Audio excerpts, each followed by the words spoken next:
جو اللہ کی بارگاہ سے سنور کے آئے ہیں، ہاں اللہ نے سنوار کر بھیجا ہے اپنے حبیب کو، وہ سارے علوم عطا فرما کر بھیجا ہے اپنے حبیب کو، اجمالی علوم پھر کلی، جب مکمل قرآن کریم نازل ہو چکا۔ میرے دوستو، میں نے کہا میلاد کا بھی تعلق، اور پھر میلاد کی محافل میں جس طرح آج ابھی صرف میلاد کا ذکر ہوا تو عقائد کے کتنے مسائل کی وضاحت ہو گئی۔ یہ لوگ جنہوں نے دروازے کھولے ہیں ان گستاخوں کے لیے، ان کی پہچان سب سے اہم ہے، کیونکہ ان کی بیماری متعدی ہے۔ کیوں؟ ہر چند کے قادیانیت بہت بڑا خطرہ ہے، لیکن جب انسان آزاد خیال ہو جائے نا ان اعتراضات کی بنیاد پر، تو رفتہ رفتہ وہ قادیانیت کو بھی قبول کر لیتا ہے۔ وگرنہ نیچرلی ہمارے علماء کی ختم نبوت کانفرنسز کی بنیاد پر، اہل حق کی ختم نبوت کانفرنسز کی وجہ سے لوگ قادیانیت سے نفرت کرتے ہیں، اوپن بوائیکاٹ کرتے ہیں، اوپنلی بائیکاٹ کرتے ہیں قادیانیوں کا، لیکن ان گستاخوں کے قریب جب جاتے ہیں، جب ٹی وی چینلز پر ان کو سنتے ہیں تو رفتہ رفتہ قادیانیت سے متاثر ہو جاتے ہیں۔ اور یہی ان کی سازش ہمیشہ سے رہی ہے۔ انہوں نے کہا، انہوں نے نظریات کیا دیے، انہوں نے کہا حضور اکرم صلی اللہ علیہ وسلم کی نورانیت پر ابھی میں نے کلام دیا، ابھی بتایا کہ حضور اکرم صلی اللہ علیہ وسلم کی نورانیت کی اہمیت کیا ہے۔ غیر مسلموں سے جب ہماری ڈسکشنز ہوتی ہیں تو ہم اس پر کیوں کلام کرتے ہیں، لیکن کیا وجہ ہے؟ جنہوں نے کہا کہ اگر کوئی آ بھی جائے تو کوئی فرق نہیں پڑتا، کیا وجہ ہے کہ یہی وہ لوگ ہیں جو کہتے ہیں حضور ہماری طرح۔ انہوں نے کہا حضور میں اور ہم میں کیا فرق ہے، وہ ہماری طرح بشر ہیں، حضور ہماری طرح ہم ان کی طرح، علیاذ باللہ۔ یہی کہا نا، حضور ہماری طرح ہم حضور کی طرح، تو اس کا منطقی نتیجہ کیا نکلتا ہے؟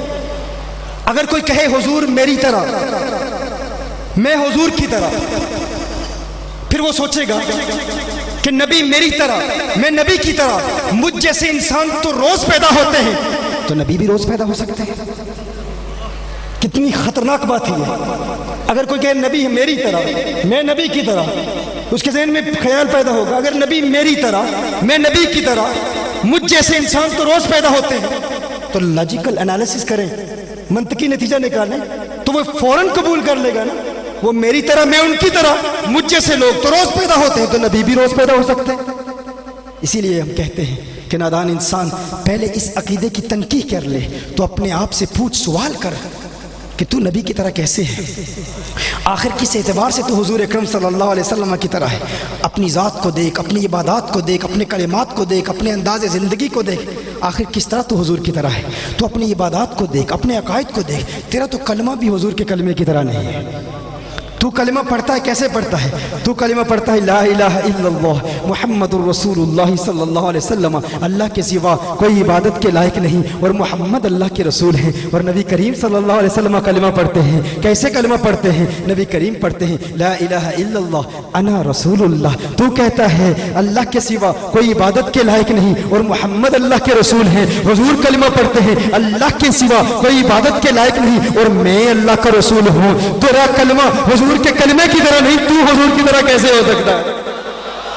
تو اپنی عبادات کو دیکھ، تو اپنی نماز کو دیکھ، تجھ پر 5 نمازیں فرض ہیں، اور حضور کے متعلق فرمایا وَمِنَ اللَّيْلِ تَحَجَّدْ، وَمِنَ اللَّيْلِ، تہجد بھی حضور پر فرض، فَتَحَجَّدْ بِهِ نَافِلَةً لَكَ، حضور اکرم صلی اللہ علیہ وسلم پر تہجد بھی فرض، تجھ پر 5 نمازیں فرض، حضور پر 6 نمازیں فرض۔ تیری نماز ان کی نماز کی طرح نہیں، تو ان کی طرح کیسے ہو سکتا ہے؟ تو اپنے روزے کو دیکھ لے، تو روزہ رکھتا ہے، سحری بھی ہے، افطار بھی ہے۔ حضور اکرم صلی اللہ علیہ وسلم صوم وصال جب رکھتے ہیں، نہ سحور ہے، نہ افطار ہے، نہ سحری ہے، نہ افطار ہے۔ کچھ صحابہ کرام علیہم رضوان میرے آقا صلی اللہ علیہ وسلم کی نقل کرنے کی کوشش کرتے ہیں، نہ سحری کرتے ہیں، نہ افطاری کرتے ہیں، نحیف ہو جاتے ہیں، کمزور ہو جاتے ہیں۔ میرے آقا پوچھتے ہیں کیا کر رہے ہو؟ یا رسول اللہ صلی اللہ علیہ وسلم صوم وصال رکھ رہے ہیں، آپ کی نقل کر رہے ہیں، بغیر سحری اور افطاری کے روزہ رکھ رہے ہیں۔ حضور نے ارشاد فرمایا ایکم مثلی، کون ہے تم میں میری طرح؟ لست مثلکم، میں تمہاری طرح نہیں ہوں۔ لست کہیئتکم، میری حیت مختلف ہے،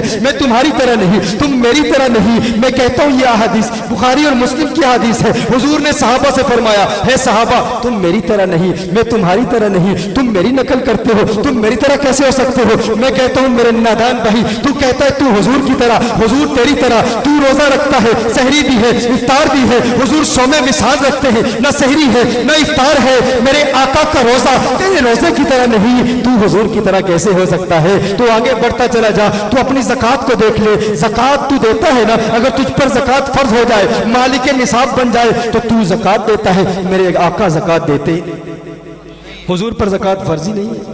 تیرے ارکان اسلام 5 ہیں، حضور کے ارکان اسلام 4 ہیں۔ ہاں حضور اکرم صلی اللہ علیہ وسلم پر زکوٰۃ فرض ہی نہیں ہے۔ آپ جاننا چاہتے ہیں حضور پر زکوٰۃ فرض کیوں نہیں ہے؟ حضور پر زکوٰۃ فرض کیوں نہیں ہے پتہ ہے؟ ہاں، زکوٰۃ فرض اس لیے نہیں ہے کیونکہ ایک قاعدہ ہے، علماء بیٹھے ہیں، علماء دین بیٹھے ہیں، ایک فقہ کا قانون ہے، الولد وما فی یدہ کان لابیہ، الولد وما فی یدہ کان لابیہ، ایک بیٹا اور بیٹی کی تمام جائیداد در حقیقت اس کے باپ کی ہوتی ہے۔ یہ بیٹے یاد رکھیں، اولاد کے لیے یہ سبق حاصل کرنا بہت اہم ہے۔ آج لوگ کہتے ہیں مصیبتیں آتی ہیں ٹلتی نہیں، کیا وجہ ہے؟ یہ نوجوانوں کے لیے اور بزرگوں کے لیے بھی بہت اہم پیغام، بالخصوص والدین کے لیے۔ یاد رکھیں، جو بابا تمہارے گھر میں بیٹھا ہوا ہے نا، وہ بوڑھا شخص جو تمہارا وقت تم سے مانگتا ہے، تم سے بات کرنا چاہتا ہے، اور بیٹا بڑی رونت سے، بڑے تکبر سے اپنے باپ کی آنکھوں میں آنکھیں ڈال کے کہتا ہے تو دقیانوسی باتیں کرتا ہے، تو پرانے دور کا بندہ ہے، تجھے کیا پتہ میری ضروریات کیا ہے، میری ترجیحات کیا ہیں، میں اس وقت ایڈوانس دنیا میں رہتا ہوں، میں دنیا کو جانتا ہوں، تو نے تو دنیا کو دیکھا ہی نہیں ہے، میرے پاس وقت ہی نہیں ہے کہ تیرے پاس بیٹھ کر باتیں کروں، تیری باتیں سنوں، میں تو فلاں کالج میں جاتا ہوں، فلاں یونیورسٹی میں جاتا ہوں، لیکن باپ بیچارہ حسرت بھری نگاہوں سے اپنی اولاد کو دیکھتا رہتا ہے کہ میرا بیٹا مجھے وقت دے گا، مجھ سے بات کرے گا، میرے بچپن کے واقعات سنے گا، میں اپنی دل کی باتیں اسے سناؤں گا، لیکن بیٹا سمجھتا ہے کہ وہ بہت سمجھدار ہو چکا ہے، بہت عقل مند ہو چکا ہے نادان بھائی، تجھے پتہ نہیں ہے، یہ دین اسلام ہمیں سبق دیتا ہے کہ اگر تجھ پر نازل ہونے والی مصیبتیں ٹلتی ہیں تو کیوں ٹلتی ہیں؟ گھر میں بیٹھے ہوئے اس بوڑھے کی وجہ سے ٹلتی ہیں۔ مصیبتیں آسمانوں سے آتی ہیں، لیکن تجھے مصیبتوں سے بچاتا کون ہے؟ تیرا وہ باپ ہے،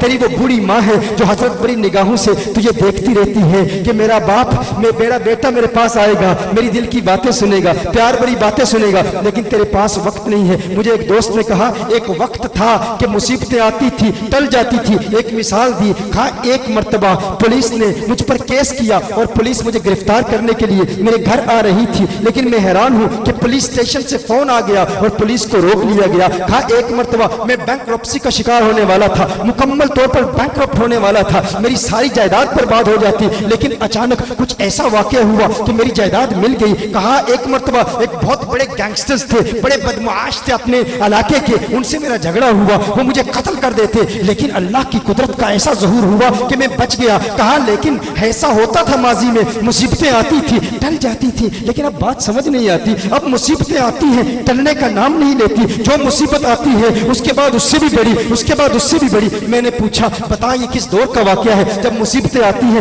ٹل جاتی تھی، جب مصیبتیں آتی تھی دور ہو جاتی تھی، کس دور کا واقعہ ہے؟ اس نے مجھے وقت بتایا۔ میں نے اس سے پوچھا تیرے ماں باپ کا انتقال کب ہوا؟ پتا چلا ماں باپ کا انتقال جب ہوا، انتقال کے بعد مصیبتیں آتی ہیں ٹلنے کا نام نہیں لیتی، اس سے قبل جو مصیبتیں آتی تھی ٹل جاتی تھی۔ میں نے کہا نادان انسان، تو نے اس بات پر غور ہی نہیں کی، وہ بابا جو تیرے کمرے میں بیٹھا حسرت بھری نگاہوں سے دیکھ رہا ہے میرا لختے جگر، مجھ سے پیار بھری باتیں کرے گا، وہ ماں جو ٹکٹکی لگائے آنکھیں کھولے منتظر ہے، انتظار کر رہی ہے میرا بیٹا، میرا چاند، میرے جگر کا ٹکڑا کب گھر میں واپس آئے گا، مجھ سے بات کرے گا۔ تو بڑی رعونت اور تکبر سے اس کے قریب سے گزر جاتا ہے، اس سے بات بھی نہیں کرتا، تو کہتا ہے اسے کچھ پتا نہیں۔ ارے نادان انسان، تجھے کیا پتا، آسمان سے بڑی بڑی بلائیں نازل ہوتی ہیں، بڑے بڑے عذاب آتے ہیں، دشمن تجھ پہ حملے کرتے ہیں، بڑے بڑے مقدمے ہوتے ہیں، تو کہتا ہے باپ سے مجھے تجھ سے بات کرنے کا وقت نہیں، میں تو وکیل سے بات کروں گا، میں تو جج سے بات کروں گا، مجھے زندگی کے بڑے بڑے فیصلے کرنے ہیں۔ اور پھر وقت بھی ایسا آتا ہے،